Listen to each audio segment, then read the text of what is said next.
May 7, 1945. A concrete room in the basement of the Reich Chancellery, now under Soviet control. SS Standartenführer Klaus Richter sits in a wooden chair, his hands bound, his face a landscape of exhaustion and defiance. For 23 days, he has revealed nothing.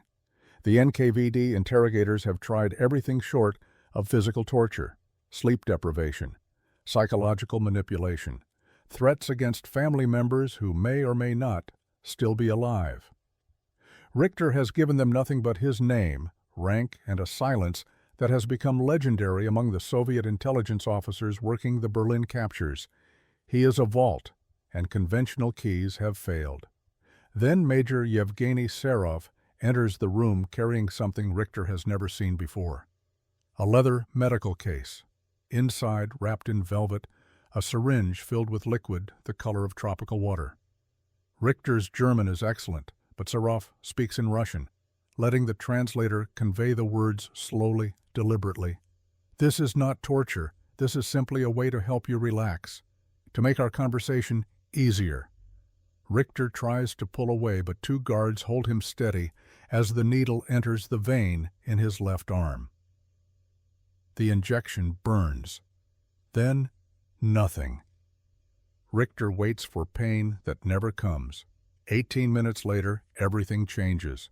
The room seems softer somehow, the edges less sharp. Major Serov asks a simple question. Where were you stationed in 1943? Richter hears himself answering. The words come easily, naturally, as though he is talking to an old friend rather than an enemy interrogator. He describes his posting in Krakow, the units under his command, the specific building that housed his office. He tries to stop talking. He cannot. The words continue flowing like water from a broken dam. Serov asks about Operation Reinhard. Richter describes the logistics networks, the railway schedules, the administrative structure he helped coordinate. He is aware, distantly, that he should not be saying these things, but the awareness sits behind thick glass, unreachable, irrelevant. The questions continue. Richter answers all of them. He reveals the location of 3 weapons caches buried outside Warsaw. He names 17 intelligence officers still operating under false identities in Soviet-controlled territory. He describes the evacuation route used by high-ranking SS officers fleeing toward Bavaria. He provides the combination to a safe in Salzburg containing documents he was ordered to destroy. 4 hours later, when the session ends, Richter is returned to his cell. He remembers being taken to the interrogation room. He remembers the injection.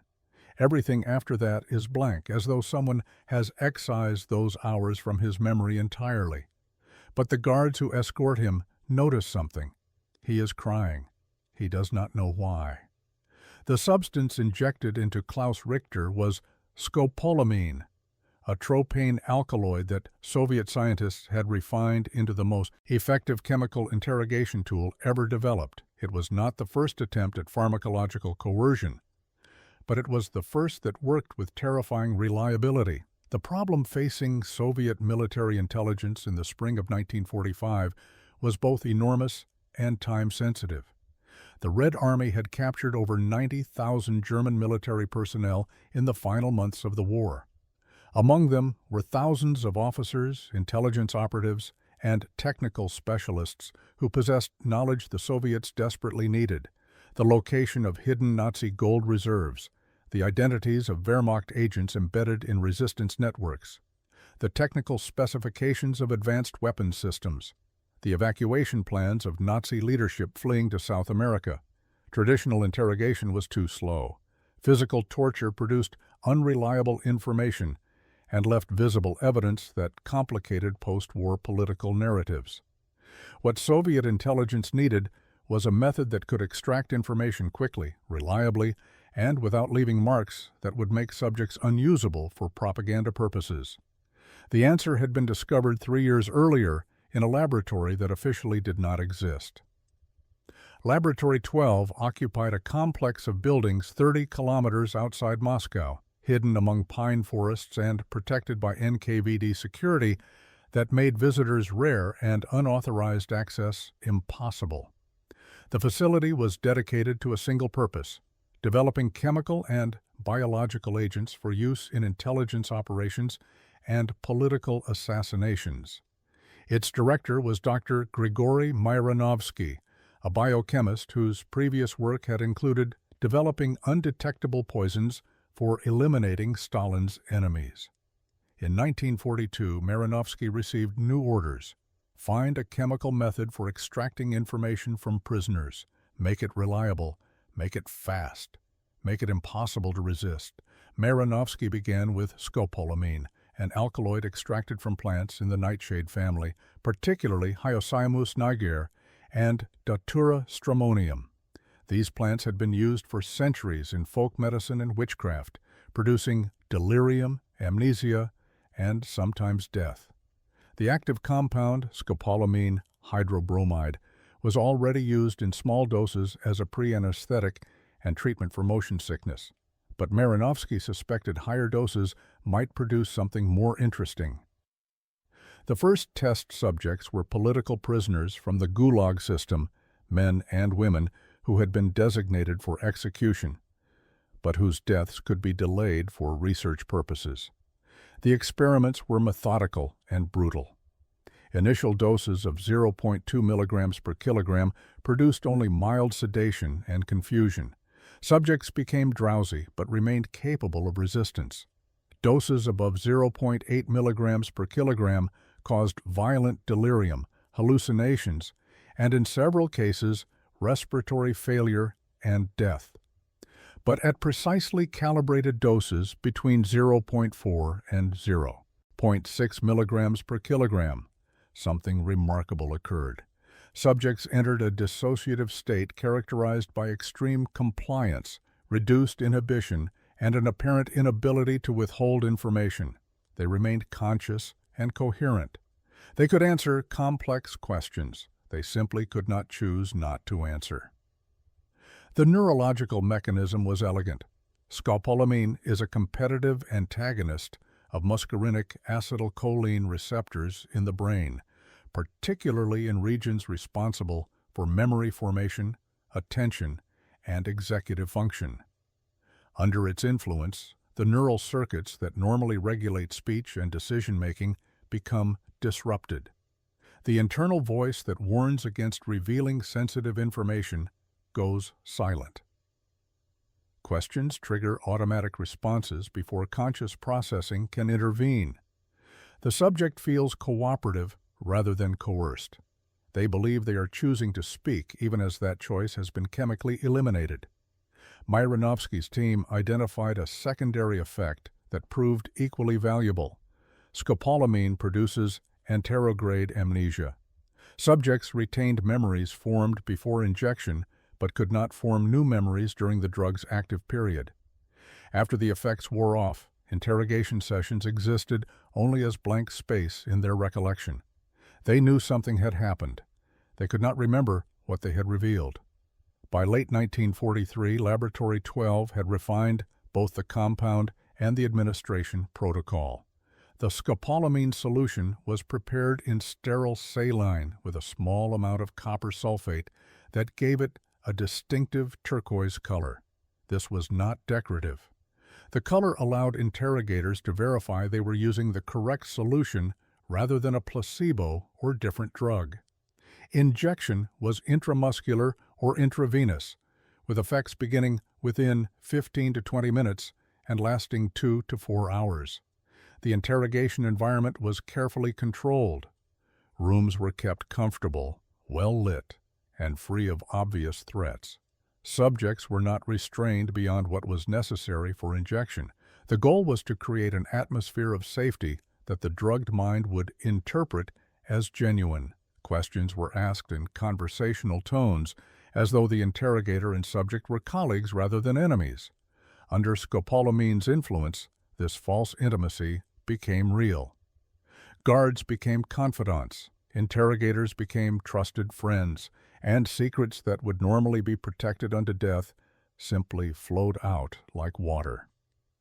By January 1945, NKVD interrogators were trained in scopolamine administration and deployment. The drug was issued in small vials, each containing enough for a single interrogation. The vials were marked only with batch numbers, no indication of contents. If a vial fell into enemy hands, chemical analysis would be required to identify the substance. The program was ready for operational deployment just as the Red Army began capturing thousands of German officers in the war's final months. The first major intelligence breakthrough came in February 1945 when Soviet forces captured the staff of General Hans Krebs during the Battle of Berlin.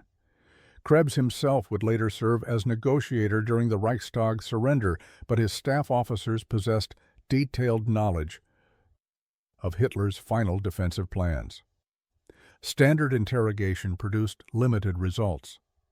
Under scopolamine, 3 staff officers revealed the complete defensive structure of Berlin, including ammunition depot locations, command bunker positions, and evacuation routes intended for Nazi leadership. The information allowed Soviet forces to bypass hardened positions and advance more rapidly than German commanders thought possible. The intelligence harvest accelerated as the Reich collapsed. In March, captured Abwehr officers revealed the identities of German intelligence agents still operating behind Soviet lines. 27 agents were arrested within 2 weeks based on information extracted under chemical interrogation. In April, a captured V-2 rocket engineer provided the locations of technical specialists and equipment hidden in Bavaria and Austria. The information allowed Soviet forces to secure these assets before American intelligence could reach them, directly contributing to post-war Soviet rocket development. One case demonstrates the operational impact with particular clarity. Major Wilhelm Hoffmann, a Wehrmacht intelligence officer captured near Prague, initially provided only basic biographical information. He had been trained in resistance techniques and proved exceptionally disciplined during conventional interrogation. Under scopolamine, administered on April 23, 1945, Hoffmann revealed the existence of the Gehlen Organization, a network of former Wehrmacht intelligence officers who had made contact with American intelligence and were preparing to offer their services to the West. He provided names, locations, and communication protocols. The information allowed Soviet intelligence to penetrate the Gehlen network, identify double agents, and feed disinformation to American intelligence for years after the war ended. The intelligence extracted from that single 4-hour interrogation session influenced Cold War espionage dynamics for the next decade. The scale of the program remained classified for over 40 years, but fragmentary evidence suggests scope. NKVD records that survived later purges indicate that between March and August 1945, over 4,000 German prisoners were subjected to chemical interrogation. Not all sessions produced valuable intelligence.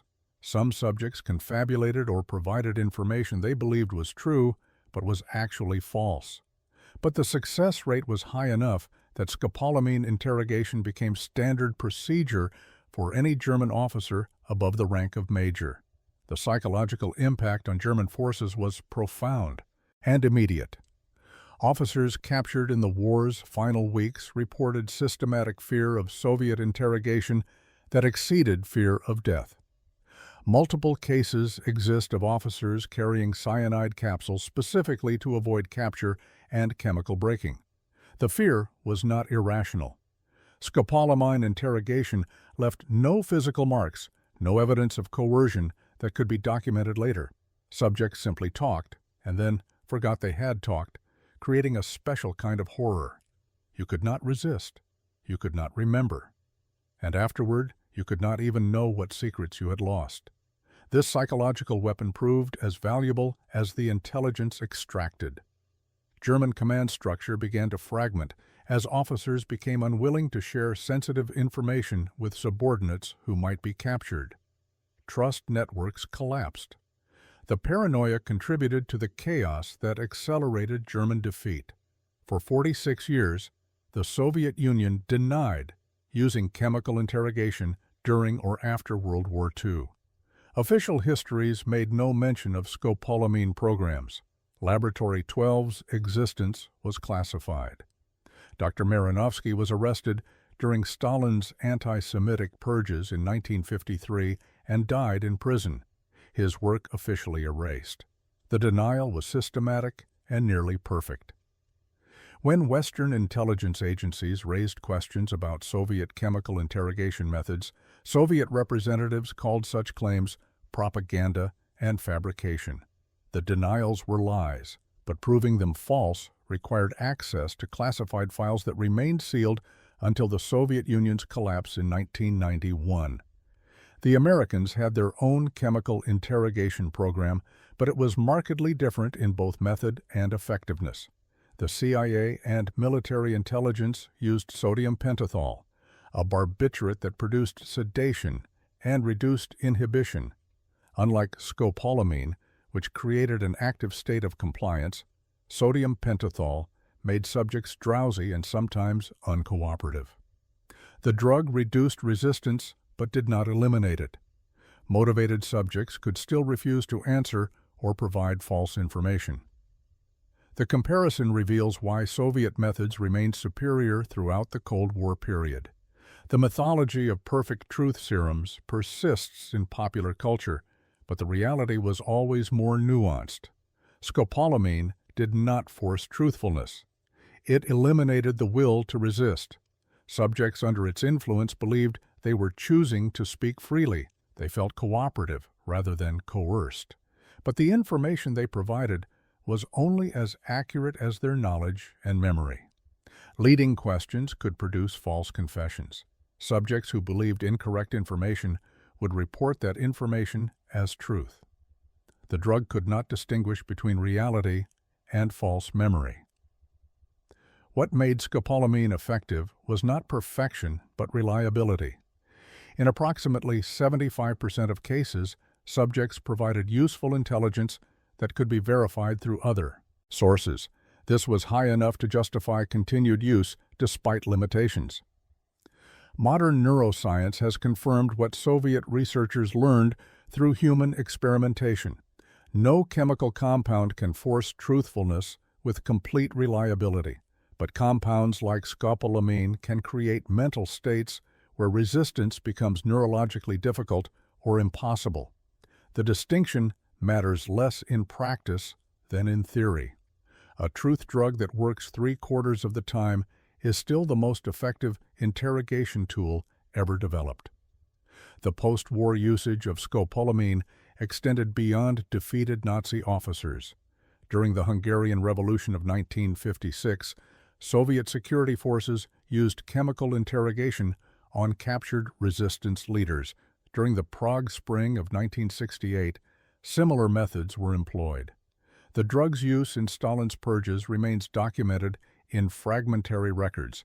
Political prisoners who confessed to crimes they did not commit, their confessions extracted through chemical coercion that left no marks and no memories.